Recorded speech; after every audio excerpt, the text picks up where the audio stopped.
শুভ সকাল বন্ধুরা, তোমরা সবাই কেমন আছো? আশা করছি তোমরা সবাই ভালো আছো এবং সুস্থ আছো। আমার পরিবারে তোমাদের সবাইকে অনেক অনেক স্বাগত আর অনেক অনেক ভালোবাসা জানিয়ে আজকের ভিডিওটা শুরু করছি। তো সকালবেলা আজকে রুটি করছি, কারণ তরকারি আছে। আর তোমরা জানোই আমি তরকারি থাকলেই রুটি করিনি, কারণ সকালবেলা রুটি সবজি একসাথে করতে অনেক দিকদারি হয়ে যায়।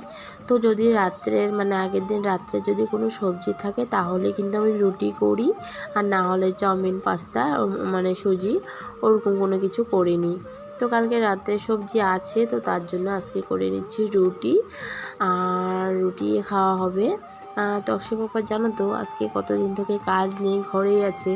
তো তার জন্য হুলস্থুল নেই, সকাল সকাল রান্না বান্নাও নেই।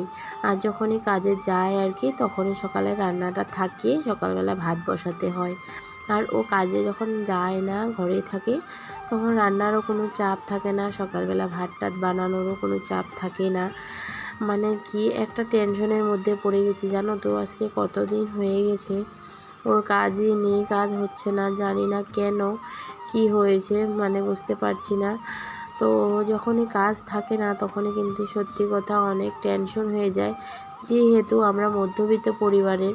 আমাদের কাজ যদি না থাকে তাহলে আমাদের খাওয়া দাওয়ারও মুশকিল হয়ে যায়। এখন অবধি কিন্তু ভালোই চলছি, ভালোই খাচ্ছি, কিন্তু আর দুদিন পরে যদি কাজ না থাকে তাহলে মনে হয় খাওয়া দাওয়ার জন্য অসুবিধা হয়ে যাবে, এমন একটা ব্যাপার মনে হচ্ছে আর কি। তো মানুষের কথায় বলে না যে বসে বসে খেলে রাজার ভাণ্ডারও ফুরিয়ে যায়। তো আমরা হলাম মধ্যবিত্ত পরিবারের হাজিরা করা মানুষ, তো যদি কাজ না করে তাহলে তুমি বসে বসে কতদিন খেতে পারবে? বসে বসে খেলে তো রাজার ভাণ্ডারও ফুরিয়ে যায়। তো আমাদের ভাণ্ডারটা কীভাবে থাকবে, আমাদের ভাণ্ডার কীভাবে ভরা থাকবে বলো তো? তো সেটাই ভগবানকে বলছি, কাজটা তাড়াতাড়ি কাজ যাতে হয়ে যায় ওর। এইভাবে যদি বসে থাকে কিভাবে হবে? দুটো ছেলে আছে, ওদেরকেও তো চলাতে হয়, ছোটো সোনার ওষুধের খরচা আছে, এটা সেটা কত ধরনের খরচা তোমরা তো বুঝতেই পারো। আর এদিকে বড় ছেলে স্কুল, টিউশন ফিস, অনেক কিছু। তার মধ্যে এখন একটা বড় চাপ হয়ে গেলো, ঘর ভাড়া দিতে হয়। ঘর ভাড়া দেওয়ার জন্য আর কি, তো কাজটা থাকলে টেনশন নেই। এখন যেহেতু কাজ নেই, একদম সত্যি কথা, ওরও অনেক টেনশন, আমারও অনেক টেনশন আর কি। কাজটা থাকলে কোনো টেনশন না। তো সেটাই, তার জন্য মনটাও এত একটা ভালো লাগছে না। কালকে রাত্রে ও বলছিল যে মনটা একদম ভালো লাগছে না। সত্যি কথা, কাজ বাজ না থাকলে, হাতে যদি টাকা পয়সা না থাকে তাহলে সত্যি অনেক টেনশন হয় আর কি। আর আমাদের তো কোনো ও তো আর কোনো চাকরি করে না যে চাকরি আজকে ছুটি, কালকে না গেলেও মাস হইতে দরমা পেয়ে যাবে আর কি। তো তেমনটা তো না, হাজিরা করলে, কাজ করলে টাকা, না কাজ করলে কোনো টাকা নেই আর কি। আমাদের তো এরকম একটা ব্যাপার। তো তার জন্য আর কি কাজের অনেক দরকার। তো জানি না কি হবে, কবে থেকে কাজ হবে। কয়েক জায়গায় জানো তো কাজ আরম্ভ হয়েছে, কিন্তু কয়েকদিন কাজ, 2 দিন 3 দিন কাজ করায়, তারপর আবার বন্ধ হয়ে যায়। জানি না কেন, কি হয়েছে বলতে পারি না। প্রথম এখানে আসার পর কিন্তু খুব সুন্দর ভালোই হচ্ছিল আর কি। তো এখন কিন্তু কাজটা নেই জন্য, তার জন্য একটু টেনশন আর কি। আর কোনো ব্যাপার না, না হলে কিন্তু সব ঠিকই আছে। আর কাজ না হলে তো ভালো লাগে না, ছেলে মানুষ ঘরে বসে থাকতে কি ভালো লাগে বলো? ওদেরও তো একটা বিরক্তি ফিল হয়, তো তার জন্য আর কি ওরও ঘরে থেকে থেকে অশান্তি লেগে যাচ্ছে আর কি। আমি এদিকে দেখো রান্নাবান্নার জন্য তরকারি কাটছি। সকালে চা খাওয়া হয়েছে, চাটা খেয়ে তারপর চায়ের বাসন টাসন ধুয়ে ঘর টর গুছিয়ে সোজা চলে গিয়েছিলাম স্নান করতে। স্নান টান করে কাপড় ধুয়ে তারপর স্নান টান করে ঠাকুর দিয়ে নিয়েছি। তো ঠাকুর দেওয়াটা তোমাদের সাথে শেয়ার করলাম না। ঠাকুর দিয়ে এদিকে সবজি টবজি দেখো সুন্দর করে কেটে টেটে আমি ধুয়ে গুছিয়ে রেখে দিয়েছি। আর একটা তরমুজ এনেছিল সেদিনকে তক্ষে পাপায়, তো আজকেই কাটলাম। ঠাকুরকেও একটু দিয়েছিলাম আর একটু রেখে দিয়েছি, এটাই এখন কাটলাম। আর স্নান করে এসে যখন ঠাকুর দিয়েছি তখন ঠাকুরকে একটু করে দিয়ে দিয়েছি। আজকে প্রথম আমার ঠাকুরকে তরমুজ দেওয়া।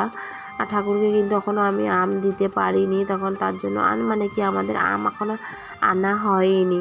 তো তার জন্য ভাবছি একদিন ঠাকুরকে আমও এনে দিতে হবে। অনেকে দিয়েই দিয়েছে আম, কিন্তু আমি যখন পারবো তখন এনে দেবো, তাই না? আর যখন যদি না পারি তো ঠাকুরও তো বুঝবে যে আনলে তারপরে মানে দেওয়া হবে। আর এমনটা না যে টাকা পয়সা নেই তো তার জন্য আমটা আনতে পারছে না, ওই এরকম না কথাটা। মানে কি ওকে আমি বলিও নি আনতে, তো ভাবলাম থাক কয়েকদিন কাজ টাজ হলে পরে গিয়ে আনবে। আর এখন এত মানে তাড়াহুড়ো নেই, আম যখন পারবো তখন দিব আর কি, এরকম একটা কথা। তো তার জন্য এখন আম দেওয়া হয়নি, যখন ও পারবে তখন আম আনলে আম দেবো আর কি। তারপর তরমুজগুলো কেটে নিয়েছিলাম, তারপর তক্সকে দিয়েছি খেতে, আমিও খেয়েছি, আর ওর পাপাও মানে খাচ্ছে আর কি, ওইদিকে বসে খেয়ে নিচ্ছে ও। তারপর দেখো আমার রান্নাবান্না কিন্তু হয়েই গেছে। আমি শর্টকাট করে তোমাদের সাথে ভিডিওটা শেয়ার করলাম, পুরো রান্নাটা শেয়ার করিনি। আর পুরো রান্নাটা যদি শেয়ার করতে যাই সত্যি কথা কিন্তু শুধু রান্না দিয়েই গোটা ভিডিওটা অনেক বড় হয়ে যাবে আর কি। তো তার জন্য একটু ভিডিও শেয়ার করি তোমাদের সাথে। তো আজকে রান্নাটা করে গেলাম মানে ডাঙ্গরি আলু ভাজা, পেঁয়াজ দিয়ে ডাঙ্গরি আলু ভাজা করলাম, তারপর সয়াবিন আলু তরকারি করেছি। আর কিছু না, কিন্তু এই দুইটা সবজি করলাম। ও বলেছিল চোর চিংড়ি বানাতে, মানে কাঁঠাল আর কি, আমরা যেটা আমরা মানে আমাদের ভাষায় যা বলি কাঁঠাল দিয়ে চিংড়ি মাছ বানাতে বলেছিল। তো আমি বললাম যে থাক আজকে আর লাগবে না, কাঁঠাল দিয়ে চিংড়ি করার দরকার নেই, তুমি রবিবারেই বাজার করলে চিংড়ি মাছ অল্প এনো আর একটা কাঁঠাল নিয়ে আসো, বানাবো। তো আজকে ওকে সকালে বাজারে যেতে মানে নিয়েছিল আর কি, আমি আর যেতে দিইনি ওকে। তো ঘরে যা ছিল তাই মানে বানিয়ে নিয়েছি।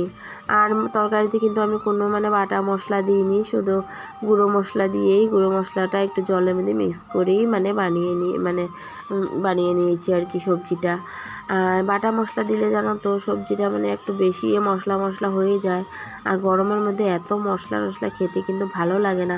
তো তার জন্য একটা টমেটো কেটে আর মশলাগুলো জলের মধ্যে গুলে দিয়ে বানিয়ে নিয়েছি। আর তোমরা দেখতেই পেয়েছো কিভাবে আমি তরকারিটা বানালাম। কিন্তু আমি সয়াবিনটা এক্সট্রা করে ভেজে নিয়েছিলাম, আর পটল আলু সব কিছু ভেজে নিয়েছিলাম। তারপর কিন্তু মশলাটা দিয়ে আমি ওই সবজিগুলো দিয়েছি আর কি। এইভাবে করে বানালে খেতে কিন্তু ভালোই লাগে। আর সত্যি কথা আমি এত কিন্তু রান্নার অভিজ্ঞতাটা আমার নেই যে এইভাবে করতে লাগে, করি খাই এই আর কি। অনেক দিদিরা আছে খুব সুন্দর সুন্দর রান্না করে, আমার আবার তেমনটা অভিজ্ঞতা নেই যে অনেক পদের রানবো খাবো, যেমনটা পারি আর কি। তাও খারাপ হয় না, ভালোই, আমরা এইভাবেই খেয়ে যাই আর কি। তো বিকালবেলা দেখো ওরা দুই ভাই এখানে বিছানাতে খেলছিল। তারপর ওর পাপা এসে বলল যে ছোটো সোনাকে দেখাচ্ছিল যে দেখো তোমার দাদাভাইকে আদর করছি, তোমাকে আদর করছি না। ওর মুখটা দেখেছো কীভাবে শুকিয়ে গেছে। তারপর ডাকার সাথে সাথেই ওর পাপা আর দাদাভাইয়ের সাথে মানে পাশে আর কি চলে গেছে। তো সত্যি ওদের কখনো কখনো এই মুহূর্তটা দেখতে অনেক ভালো লাগে। আর ওদের দুই ভাইয়ের এই সময়টা কিন্তু আমি ভিডিওর মধ্যে ক্যাপচার করে ইউটিউবে যেরকমভাবে তোমাদের সাথে মানে শেয়ার করছি, মানে ভিডিওটা দিচ্ছি আর কি। তো তোমাদের সাথেও শেয়ার করা হচ্ছে, আর বড় হয়ে গেলে কিন্তু ওরাও দেখতে পারবে, এই সময়টা ওদেরও কোনোদিনও আর আসবে না। তো আজকের জন্য ভিডিওটা এতটুকুই হলো, টাটা বাই বাই।